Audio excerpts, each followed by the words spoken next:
आणि आता एक मोठी बातमी। माजी मंत्री धनंजय मुंडेंचा पिंपळनेर दौरा रद्द झालेला आहे। मुंडे नारळी सप्ताहाला उपस्थित राहणार नाहीत अशीच माहिती आता मिळते। अतिशय मोठी बातमी आपण पाहतोय। काही क्षणापूर्वी धनंजय मुंडे आणि सुरेश धस एकाच मंचावरती येणार का असं बोललं जात होतं, मात्र आता धनंजय मुंडे, माजी मंत्री धनंजय मुंडेंचा हा दौरा रद्द झालाय। पिंपळनेरला ते जाणार होते, मात्र हा दौरा रद्द झाल्याची माहिती मिळते। नारळी सप्ताहाला ते उपस्थित राहणार नाहीत। योगेश काशीद आपले प्रतिनिधी अधिकची अपडेट देतात। योगेश, काय कारण आहे की दौरा रद्द झालाय?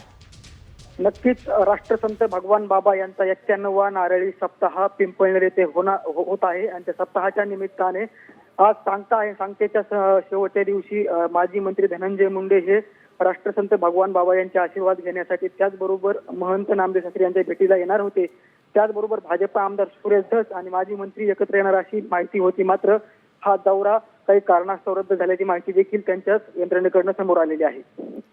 धन्यवाद योगेश, अगदी सविस्तर अपडेटसाठी। तर आपण पाहतोय नेमकं कारण काय हा दौरा रद्द होण्याचं, या संदर्भात अधिकृत माहिती तर अजून देण्यात आली नाहीये, मात्र दौरा रद्द झालेला आहे। मुंडे या ठिकाणी जाणार नाहीयेत। ट्विट करून त्यांनी माहिती दिली आहे। तांत्रिक कारणानं विमान उड्डाणाला परवानगी मिळत नाही असं सध्या तरी प्राथमिक कारण दिलं जात आहे।